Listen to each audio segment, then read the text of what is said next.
ረመዳን በጾም አካልን አድክሞ ከኃጢአት መራቂያ የመንፈስ ማደሻም ሆኖ ቀልብን በማረጋጋት ልዩ ኃይልን ያላብሳል። ወደ ፈጣሪ ፈቃድ ይበልጥ መቅረቢያ ወቅትም ነው። የእምነቱ ተከታዮች እንዲጾሙት ከአላህ የታዘዙበት የአማኞችም ግዴታ ነው። አማኞች በፍጹም መታዘዝ ውስጥ ፈጣሪያቸውን ምህረትና መልካም ምንዳን ይጠይቁበታል። ከሁሉም በልጦ በጉጉትም ይጠበቃል። አላህ ሱብሓነሁ ወተዓላ ትልቅ ስጦታ አድርጎ በረከት አድርጎ የሰጠን ወር ስለሆነ በየዓመቱ ይዘይረናል።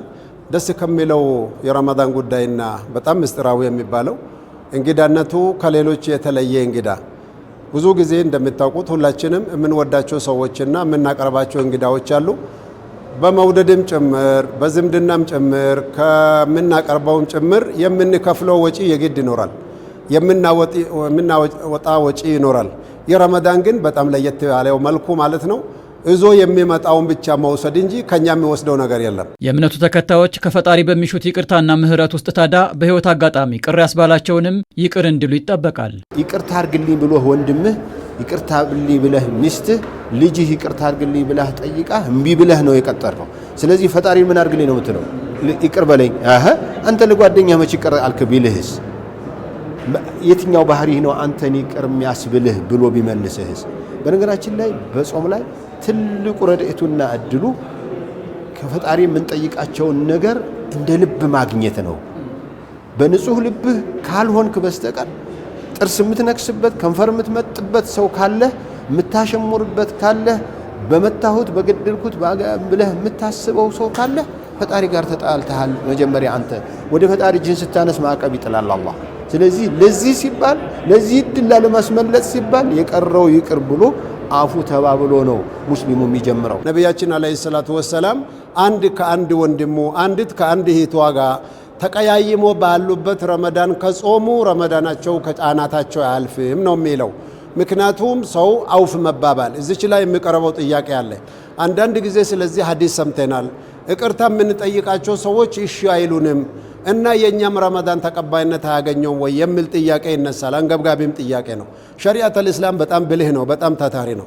ከራሲ ጥርት ብለ ለሰዎች አውፍታ ከፈለከው እምቢ ያለው ክፍል የራሱ ጉዳይ ይላል ሸሪዓ። ፍጹም መታዘዝና መተናነስን ባስቀደመው የፈጣሪ ትእዛዝ ውስጥ ደግሞ መተጋገዝና መረዳዳት የወሩ መገለጫዎች ናቸው። በይቅርታ እዝነትና መረዳዳት ውስጥ ማህበራዊ ትስስርን ማጠናከር ሲያስችል፣ በልቦና እዝነትን በማስረጽ ለጾመኞች መንፈሳዊ ልዕልናን ያላብሳል። ሙስሊሙ ማህበረሰብ በዚህ ሰዓት ላይ ይሰጣል፣ ይቸራል።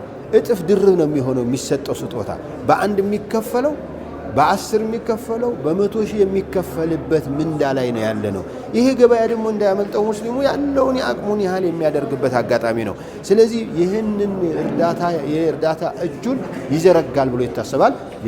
ሊዘረጋም ይገባዋል፣ ሊያደርጉም ይገባቸዋል። አንድን ሰው ያፈጠረ በተምር ይሁን በጉንጭ ወተትና በጉንጭ ውሃ ይሁን አስቀድሞ ብቻ የሰጠው ሰው የዛን ሰውየው ጾም አጅርና ወይም ምንዳ ያገኛል። ከዛ ሰውየው ጿሚ ምንም ሳይቀንስበት ይላል። ዝምድናና ጉርብትናን ማጠናከር በኢስላማዊ አስተምህሮቱ ሁሌም የጸና ቢሆንም በረመዳን ወር ደግሞ በስፋት ይታያል። ይህንን የምታደርግ ነፍስ ሁሉ ካሰበችው እጥፍም ታተርፋለች። ምስኪኖችን ሰብስቦ የማፍጠሩ ደረጃ ሙሉ ጾምን በጾም በረሃብ የዋለውን አጅር የሚያስገኘው የጎረቤትና የዘመድ ደግሞ እጥፍ ይሆናል ማለት ነው፣ አጅራቸው ማለት ነው። ምክንያቱም እርስ በራስ ሰው በሚቀራረበው ቁጥር እንደ ዝምድናው አይነት ማለት ነው። ዝምድናን የቀጠለው ሰው አላህ ሱብሓነሁ ወተዓላ የርዝቁን በረካ ይጨምርለታል ተብሏል። ሰዎች ደግሞ ብዙ ጊዜ በዚህ አይነት በሚቸገሩበት ጊዜ በረመዳን ጊዜ በጾም ጊዜ ሰው በጣም ቀልቡ ይራራል ማለት ነው። የቀልብ እርካታ የሚያስገኘው በትንሹ እንድትብቃቃና ባለች በተሰጠች እድል የመኖር እድል ላይ ደስ ብለህ መኖርን ሁኔታ ረመዳን ትልቅ ስጦታ ይኖረዋል ለሚል ነው።